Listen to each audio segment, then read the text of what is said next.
Bonjour. Est-ce que vous pouvez nous expliquer comment donc, est né Sigfox en parallèle de ce réseau Zéro? En essayant de faire très court, moi j'ai toujours été dans le business des radiocommunications parce que je suis passionné de ça depuis très longtemps, depuis gamin en fait, on va dire. Et donc il s'est trouvé, donc je suis devenu ingénieur et j'ai fait de la radio dès mes premières expériences professionnelles. Et puis en fait, je me suis fait happer par le cellulaire, puisque dans les années 90, le cellulaire analogique, puis le cellulaire digital, le GSM qui était naissant, qui était étudié déjà depuis les années 80, mais qui là était en train de popper, on va dire.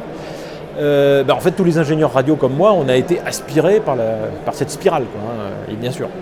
Donc finalement, j'ai passé une quinzaine d'années à faire du cellulaire, donc du GSM, de la 3G, de la 4G. Bon, plus on avançait, plus on amenait des services de connectivité, du haut débit, etc. Mais en fait, plus naturellement et de manière physique, ça devenait inefficace. C'est-à-dire que en fait, plus vous avancez dans le débit, plus il faut de stations au kilomètre carré. Plus vos transmissions sont finalement courte distance. Vous vous en rendez pas compte, parce qu'il y a une infrastructure, mais en fait, votre téléphone, il communique de moins en moins loin en pratique, d'un point de vue bilan radio. Et je me suis dit, mais il y a plein d'usages où j'ai pas besoin de cette débauche d'énergie, de cette débauche de débit, etc.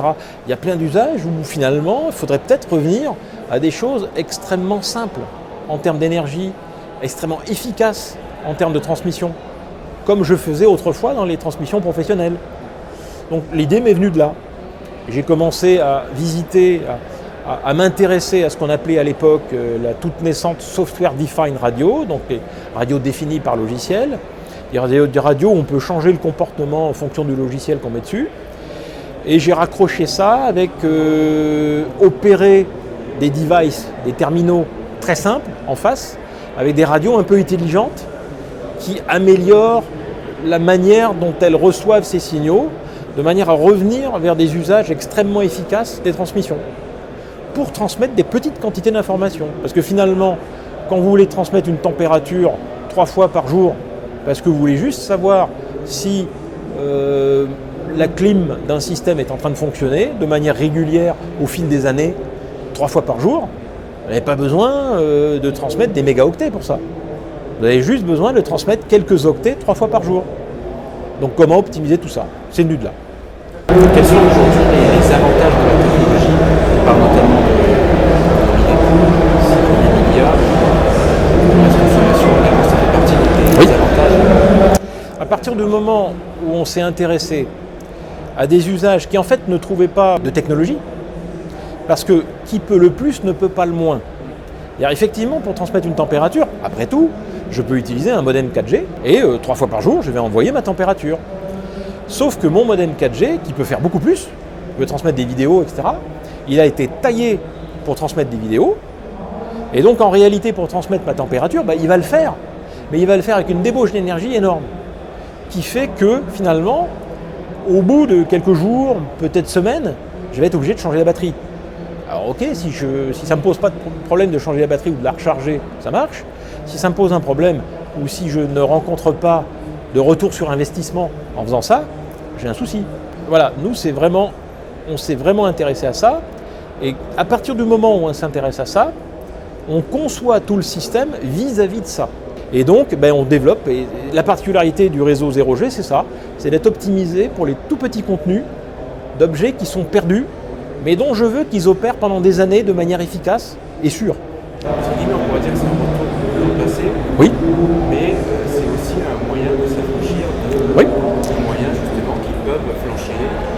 Absolument, mais vous avez tout à fait raison quand vous dites que c'est un retour dans le passé, et on n'a absolument pas honte de dire ça. C'est un retour dans le passé en termes de transmission, mais géré de manière moderne. C'est-à-dire que l'infrastructure, elle, on y a mis beaucoup d'intelligence et beaucoup de techniques modernes pour que vraiment cette gestion du passé puisse se faire de manière scalable. Comment techniquement on peut l'appliquer entier, comment on peut l'appliquer sur de tout petits objets, comment ça fonctionne? J'ai une information à rapatrier ou j'ai un ordre à donner à un objet. Je sais que cette information, qu'elle soit montante ou qu'elle soit descendante, elle est très simple. D'accord ?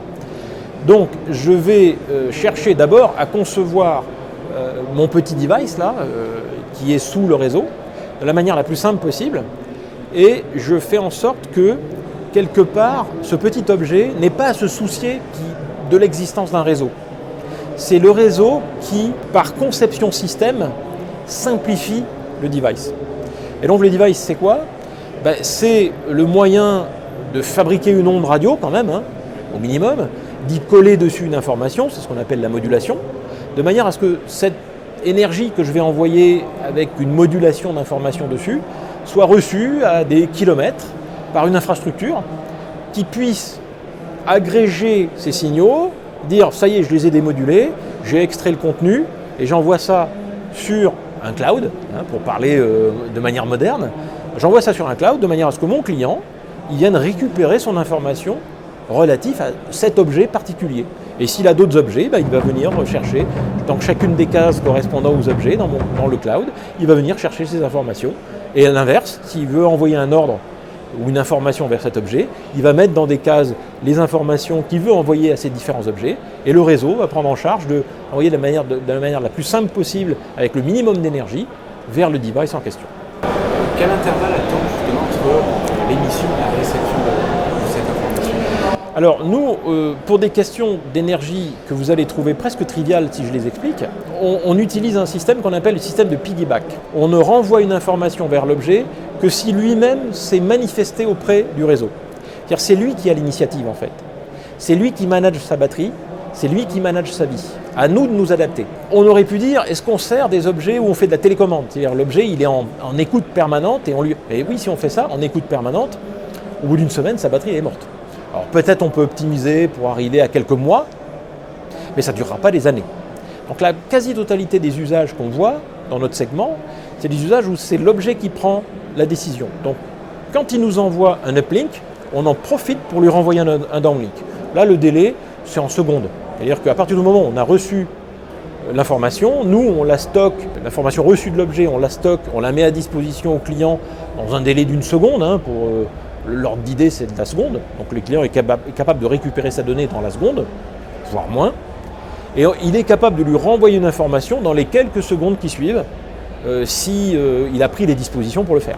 Ce n'est pas du temps réel à la milliseconde, c'est à la seconde. On puisse s'imaginer quels objets connectés peuvent être reliés dans ce réseau 0G. Ça peut être, je vais prendre un exemple très simple. Par exemple, j'ai des portails. Imaginons, je suis une compagnie de chemin de fer, par exemple, et j'ai plein de portails, et je dois garantir le fait qu'ils sont fermés ou ouverts, parce que j'ai un problème de responsabilité vis-à-vis de l'ouverture inopinée de ces portails. Bon. C'est un contact, c'est-à-dire que mon portail est fermé ou ouvert. Si mon portail s'ouvre, eh bien, je détecte l'ouverture avec un contact sec, et hop, mon device envoie une information, et je suis le portail numéro tant, je suis ouvert. C'est un exemple. Autre exemple, je suis dans l'agriculture et je veux mapper ma propriété, mon sol, en humidité, pour savoir où est-ce que je vais arroser. Je plante des petits capteurs, les moins chers possibles, les plus durables possibles, dont je n'ai pas besoin de m'occuper une fois qu'ils sont plantés. Je les plante, ce qui n'est pas aussi évident d'un point de vue réalisation de l'objet lui-même, mais d'un point de vue télécom, c'est parfaitement faisable avec le système qu'on a. Je vais les mettre, je vais les installer, et régulièrement, ils vont me dire c'est humide, c'est pas humide, tel taux d'humidité. Et moi, je vais mapper mon sol avec ça, et je vais être capable de prendre une décision sur où est-ce que j'arrose, où est-ce que j'arrose pas. La logistique, par exemple, j'envoie des palettes et des containers à tous les coins du globe. Ça tombe bien, le réseau Sigfox, il est global, il n'y a pas de roaming. Quand je prends un contrat dans un pays, c'est global. Je peux envoyer mes palettes dans le monde entier. Et à chaque fois que mes palettes passent dans des ports, tangentes des stations, elles disent je suis là. Je suis la palette numéro tant. Donc je suis capable de suivre mes palettes. Je sais à quel moment je suis arrivé au port. Alors qu'aujourd'hui, j'étais aveugle. Je savais qu'un jour ma palette allait arriver quelque part, mais quel est son journey, comme on dit en anglais, en bon franglais, je ne sais pas. Là, maintenant, je peux savoir. Si je sais, je peux optimiser mes processus. Je peux aller revoir mes prestataires pour leur dire « là, vous me faites payer des délais qui ne sont pas les bons, etc. etc., etc. »